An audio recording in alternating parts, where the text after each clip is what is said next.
dairy again. That's right. And so there's such a strong correlation between the mucus that's formed and the dairy. And as Ann was saying, it's meant for a cow. It's not meant for the humans. Right. And we're the having sex. They want to take the relationship to another level, but they don't want to be intimate yet in terms of having sexual relations.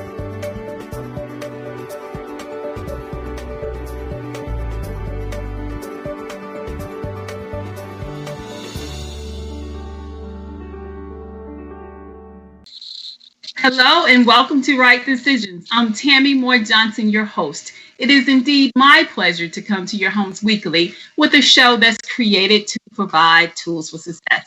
We visit the topic of racism just a few 5 months ago, and a lot has happened since then. We have had killings, protesting, rioting, and looting. Right now, according to USA Today, our country has had demonstration in 1,017 places across. There have been protesting across the United States in all 50 states and DC, including cities and rural communities that are predominantly white. Our country is hurting, tired, and looking for answers. Is the root of what we are experiencing stemming from racism?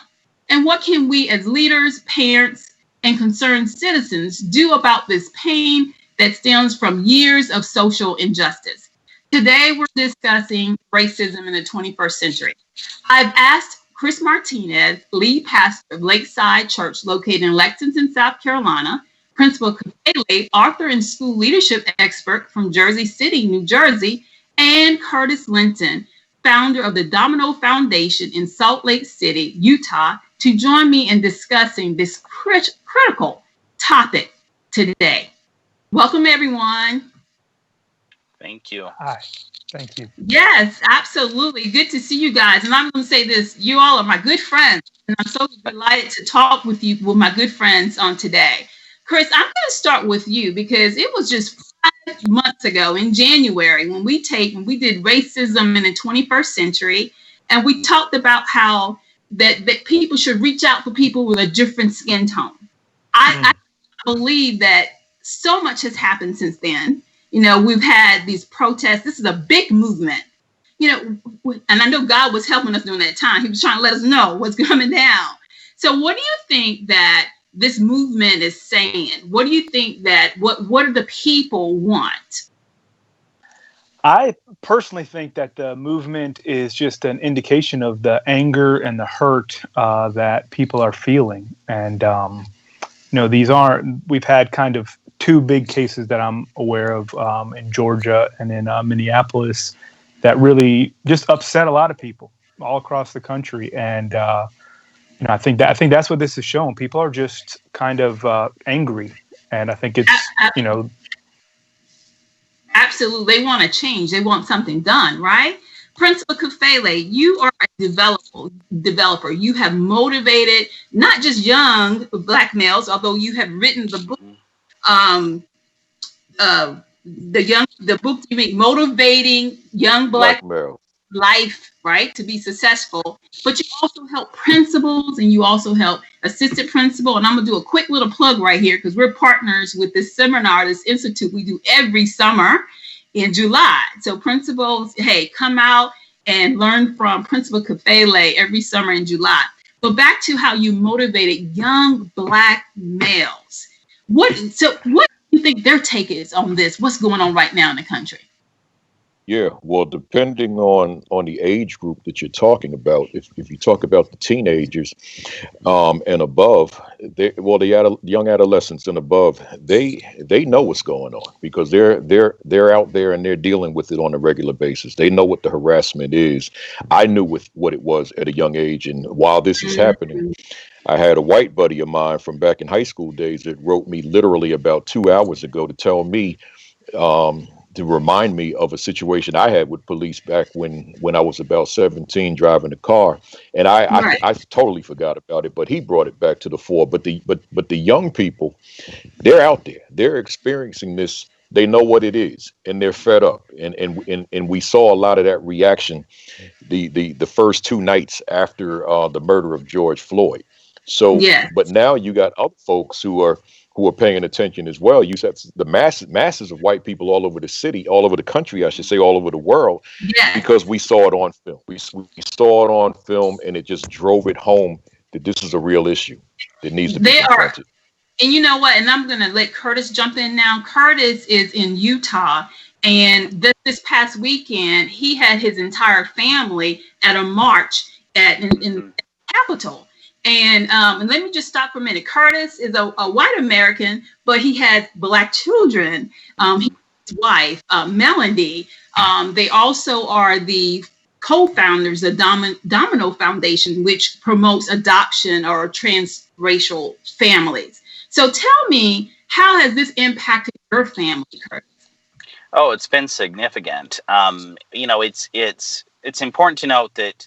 And let me say about the Domino Foundation, we don't exactly promote transracial adoption, but when transracial adoption occurs, we step in and make sure that white parents are learning about race and racism and institutionalized racism and how to advocate for their children of color. Absolutely. Because as a white father, even though I had studied race, I'd written about race, I believed that I had a good knowledge of the experience of a person of color before I became a father to two Black children. Absolutely. I was intellectualizing it. And so when my children were born, I started to see them live the experience of race. Little comments that were coming out and all. And so going specific to this time and place, the march last weekend, what was so significant about it was my daughter. She showed up there. And of course, this is Utah, so it's a majority white crowd that is there. But there are a number of Black people, there are a number of Latino people, Asians, all walks of life, standing in front of the Capitol with a line of state troopers preventing the crowd from coming onto the Capitol grounds, going through the 8 minutes and 40 seconds of a moment of silence, kneeling on hot pavement, in honor of George Floyd. And it's marching. And it's getting late, and she wants to march, Now, my daughter's 10, and she didn't know how to articulate it, but in her soul and her emotions and her face, she knew that crowd was there advocating for her. And so to watch this experience through her emotions, through her eyes, is incredibly profound. I didn't walk away from this. I have the freedom. I have the freedom to go silent and not say anything. She doesn't. That is powerful, and I'm glad you said how old she is. She's 10. Maya's 10. And your son, Dominique, is that his name? Yes, Dominic. He's 14. Dominique. He's 14. And I remember meeting you prior to you adopting. Yes.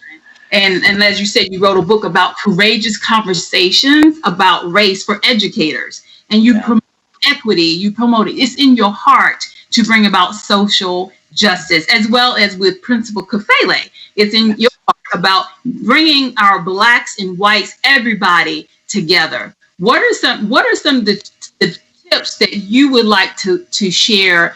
And I'm gonna go back to Chris. Chris, when we did the last taping, you had on the Facebook page, you had said racism and Jesus cannot coexist. So let's talk about that a little bit. And I'm going to go back and forth because all of us have some experiences that we can enlighten our viewers with, and then what we want them to do as Americans, regardless of their race. What should we tell them? Chris, you talk about that, and I want Principal Kafele and Curtis to think about white privilege. What do we want people to know? So, Chris, remember that what you put on Facebook? Yes. Yeah, I do. I do remember it. And, surprising enough, I've taken some flack about some of that stuff. Some people have actually accused me of being anti-white. Now, I'm Hispanic, but obviously my skin color isn't the darkest in the world. And so it's just, I don't consider myself anti-white. My dad is Cuban and my mom is white. So it's just funny how people will classify each of us and put us in these different categories. What are the things that we can do? I think back to Galatians chapter 2, where Peter actually, the guy who walked on water, one of Jesus' closest friends and followers, he actually has an experience where he withdraws from the Gentiles And it's a little bit of religious persecution, but there's some racism in that movement of him withdrawing. And Paul has to go and confront him face to face and say, basically, man, what are you doing? And I think one of the things that we need to be able to do is to confront each other. Now, Paul did that very firmly. He was very upfront, and protests are important. But I think until we, in love, get in our brother's face, when we find one of our brothers doing something, somebody that we know, somebody that we love, but we see them out of line, we have to hold each other accountable for this. And, it always goes both ways. I was on the phone with an African-American woman who I'd never met this week, and I was talking her through her problems. And I talked to her for probably an hour and praying with her. And then at the end of the call, she was like, "You're not white, are you?" And I was like, "Well, I'm Cuban," And she said, "Okay, good, because I don't like white people." And it's just funny. So it's all over the place where this is happening in lots of different ways. But we got to be loving. We got to confront each other when we're holding on to wrong attitudes and when we're doing wrong things, just like Paul confronted Peter when he was withdrawing from a group that was different from him. Absolutely. So I'm going to hit the white privilege. Do you believe everyone knows that it exists? Do you believe that? Curtis, you're shaking your head. I'll go to you, and then I'll go to Principal Kafele. White privilege. What? Talk about that. Okay, so this has come up a lot lately. So had very conservative white friends call me and say, I was in a conversation, and a black guy just went right to privilege. And I was like, do you really have to go there first? I work so hard. I said, okay, so let's break down privilege. Let's really address what is privilege. And the first piece of this is that privilege has to be differentiated from entitlement. So entitlement is conscious. I'm going to demand that I get more than my fair share. Privilege is subconscious. And so I just walk through the world, and my experience has always been that I've gotten more than my fair share. I've always been treated first with a presumption of innocence, a presumption of capacity and capability and intelligence and all the way down. And so because that's been my daily experience, I'm not consciously processing it. Now, this doesn't mean that as a white man walking out my front door in the morning, I'm throwing my arms up in the air saying, I got a day of white privilege. This is going to be good. No, that's right. Yeah. What it means is I'm walking out of the door with the level of confidence and a level of experience where I'm not doubting how I fit into the society around me. So the reason it is so hard to get white people to process white privilege is that it's just part of the weave, that defines their everyday. And so you're asking them to take on, this is my experience, but it sounds incredibly foreign until they get deep into it. What's fascinating with it, when I differentiate between entitlement and privilege, a lot of people will say, okay, let me learn a little bit more. But they think they're being accused of entitlement, of uppityness, of all these other characteristics. Nah, it's just how society treats you. And you think it's because it's their norm. Is that why it's hard for them to recognize that it's privilege? It's the fish in water. The fish in water. Again? It's the fish in water. The fish doesn't know that it's in water till it's out of water. There you go. Right. That's good. And I'm gonna jump to Principal Kafele. With the white privilege piece. It's almost like, okay, we were in slavery, and now we're out, but now we become a part of society. Is it ever going to catch up because we were the slaves? Just talk a little bit about that. Yeah, well, was going to the language, white privilege. I think Curtis really hit the nail on the head. It's just normal. It becomes natural. So with me, I want to position myself when I'm having those conversations to help my white brothers and sisters to understand the privilege that they have. Right, because it's so normal, because it's so natural. There's an exercise. I want to give you the very condensed version that I do when I'm doing a workshop on race, diversity, equity, all that type of thing. And I'll say to the folks, if you never knew me, my name, anything, then I want to ask you a question. When I walked into the room, who did you see? Did you see the presenter, or did you see a black presenter? And usually the question makes everyone very quiet, tense, don't want to deal with it, anxious. And I got to beg and plead, and then ultimately I'll get my answers, and the whole room will say, I saw a black presenter. Then I'll do it again, but I'll name some very popular presenter that I know they all know. And I'll say, if he or she walks in the room, who do you see? A white presenter or a presenter? Once again, I got to beg for responses. And then ultimately they begin to answer. I saw a presenter. I saw a presenter. I saw a presenter. So I say, okay, now let's break this down. Why are you seeing race when I walked in the room, but when the white presenter walks in, you just see presenter? And see what it boils down to, the white presenter, this is natural. This is normal. With you, I'm seeing almost an aberration, particularly when we're talking about an African American male presenter. Because as we delve deeper, a lot of my audience has never been in a situation where a black man was the one doing the training, right, or doing the teaching. So now there's cognitive dissonance going on, because I've got this other definition of what a black man is, and it's not you standing in front of me teaching me, right? So then that just leads to deeper, which we don't have time, but deeper conversations about, wow, there's this normalization that I have that I'm walking through, and I'm not realizing another perspective, right? Or what other people are dealing with, so it's got to be taught, because a lot of folks don't realize they have it. Right. Well, let me ask you this, Principal Kafele. The participants, when they see you as an African American man or a black male, they are white participants, or is it mixed? Does it matter? No, we're talking about when I get into this conversation. This is typically a conversation where a district has a predominantly white staff, but a predominantly student base of color, right? So they're saying to me there's conflict there. So we need to have honest discussions. So that's usually how I open up when I walk in. Okay, I got you. And then, so the whole point is, because I know I see race. I mean, I see gender. I see that. I think we all see when somebody's standing in front of us. We'll see what color the hair is, the eyes are. We just notice those things. But the point is, what do you do after you see that? Because we're what I'm asking is, why aren't you seeing a white guy? Why is it with him you're seeing presenter? Right. Why, if you're seeing me as a black presenter, why aren't you seeing him or her as a white presenter? That's the point.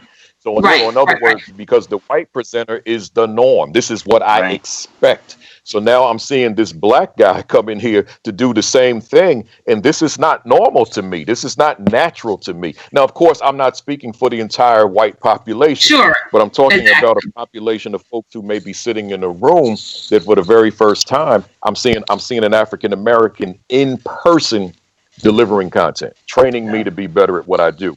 That's not normal in their lives. I got you. And that's from their world and their perspective, because, someone else will be different. I get you. If you go somewhere where they're not used to seeing that, they're going to recognize. I got you completely. Curtis, want to jump in? I mean, it's so, the other thing going on, Principal Kafele, is color blindness, right? It's a white educator who sees themselves as loving and accepting and all the rest has this intense need to embrace the idea of colorblindness. Now, the challenge is that our minds process visual information faster than any other type of information. And so race is a visual cue. And so if I have judgments and stereotypes and all the rest, and I may not like them, but if they're in my mind, when I see a person of color, I associate those stereotypes with that particular person in 1,000th of a second. I have to wait for you to start talking and introduce yourself before I can start unpacking the fact that my judgment's already flown forward. And so that feels so horrible that I might as well just embrace the idea of colorblindness. Well, I don't really see race. Oh no, you see race, your actions, your judgments, your statements, your moment of pause before you grant someone else their full credibility. Yeah. You know, that's and this goes back to this idea of being normed. I mean, it feels so easy to be angry at a person going through this, except for that's been their entire life. Well said. I want to talk about how can we help people that we know we're going to see differences. We're going to see that this person is not like me. What can we offer them? You know, if they're feeling some fear and anxiety because there's a Black man walking past, you know, talk to me about what can we give to help people come together as one. Who would like to take that? Let me just add my 2 cents to it real quick, because you know my time is crazy tonight. After the murder of George Floyd, I started getting hit with requests from white educators of recommendations for books that would help them to understand the whole racial dynamic, racial tension, privilege, and white supremacy. These were the requests they were making. I decided that I wasn't going to recommend those books. I said to myself, if I recommend a book on contemporary racism, privilege, supremacy, then it still doesn't give them the historical understanding. I said instead, I have a book list of about 150 books, and there 150 Black authors. And I said I want to give them this book list of Black authored books that gives them these perspectives historically, culturally, psychologically, and so on, where they can understand the relationship pre-enslavement. So understand Black people pre-enslavement.